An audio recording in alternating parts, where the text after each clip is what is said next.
Alright everyone, so what can Qui-Gon Jinn teach us from Star Wars? Now we all Star Wars fans at least, know that Qui-Gon Jinn, he had a green lightsaber. He was very much in tune with the Force. And we see that he didn't always go the way the Council went as far as decisions or evaluations of situations, because he was very much in line with the Force as he believed it to be.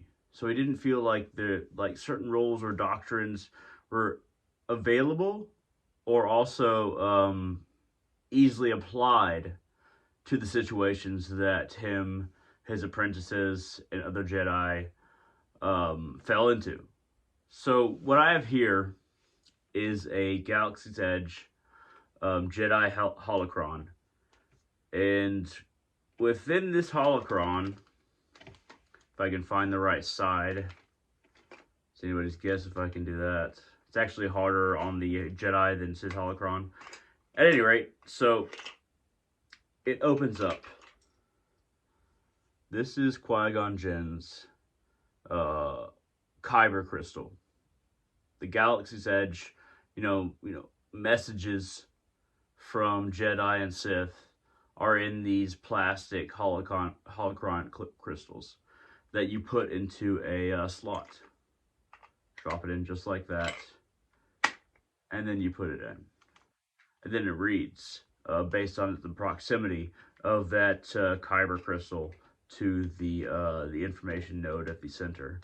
So let's go ahead and figure out exactly what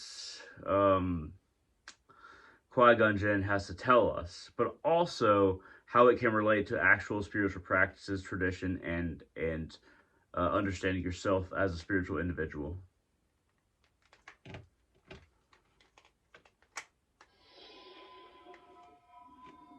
Lights up green like this.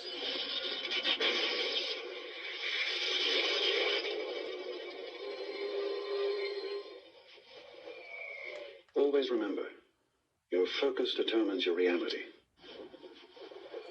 So if we're going to look at focus determines your reality, it's more how you see reality determines your relationship to it. Reality never changes. It's always your interpretation of it that changes, and either increases in its skillfulness or decreases. May the Force be with you. Of course, that one's fairly easy. The Force be with you. The nature of power and the nature of that power within all things, in their conjunction, in their cooperation, may grander cooperation of that power within us all be with you. I am a manifestation of the Force. A force that consists of two parts. Living beings generate the living force, which in turn powers the wellspring that is the cosmic force. So, when it comes to, I'm going to put it down to the side because it's pretty loud. So, every single living being has a connection to the life force that is within them, of course, because that life force exists. But it's the same life force that every single being borrows from every planet that they inhabit. No matter if you're plant, animal, or humans, sentient, we all borrow that life force from the planet. It's not necessarily soul.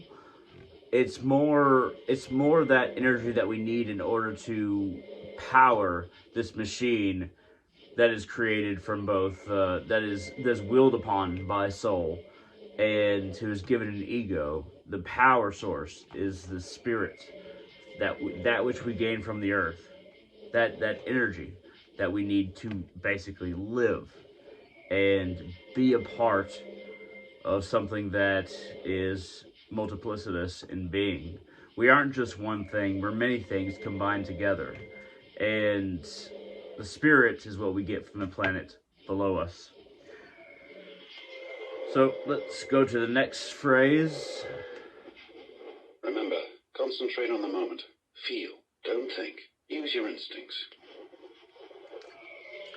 So when he says concentrate on the moment, life is a progression of moments. We go from moment to moment to moment.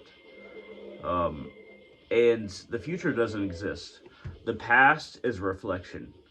So the moment that we're at right now is all that truly exists.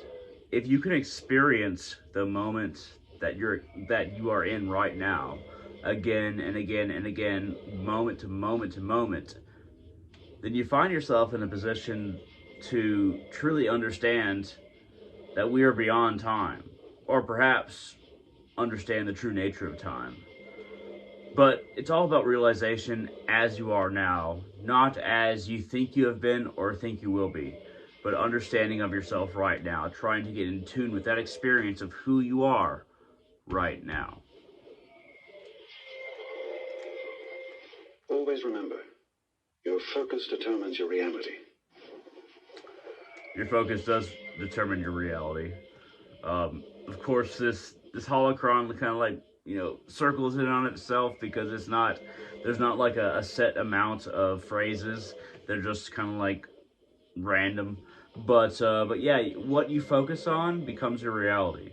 Who you are as an individual, if you focus on your conception of yourself as an individual, the individual that you're seeing within yourself, or imagine that you are, then you will naturally gravitate towards that dream that you have of yourself, because it's never completely pure. It's always a little bit of a distortion of reality, but you're going to travel towards that um, perception of yourself if that becomes what you think on, or your interpretation of who you are as a spiritual being, your spirit, what your purpose is, and who you are as even an ego. All energy from the living force, from all things that have ever lived, feeds into the cosmic force, binding everything and communicating to us through the midichlorians. So, the living force, if I was going to define it in regards to what he said, it would still be our connection to Mother Earth, this planet that we find ourselves on. Midichlorians, of course, they don't actually exist. But what is the closest thing to midichlorians? It is that natural spirit, that life force which we get from that which we rely on most, which is the planet we find ourselves on. So let me see what the last thing is. I know we've been kind of circling a little bit, but I've been giving more and more ideas. So let's see what the last thing is before we kind of close out here. Keep your concentration here and now where it belongs. Be mindful of the living force, young Padawan. The living force, the living spirit within you. At any rate, thank you very much for listening. Thank you very much for watching. If you have any questions, comments, concerns, shoot them down in the comment section below on YouTube. I would love to hear your ideas and perhaps how you can relate this to your own spiritual path or life. And yes, I'm a huge Star Wars fan, but I also realize that there's some spiritual things behind the Star Wars, both lore and show, TV series and movies. There's a little something behind that we all can enjoy, and that's something that we can also connect to spirituality and philosophy. At any rate, thank you very much for watching, and hope all of you have a wonderful day.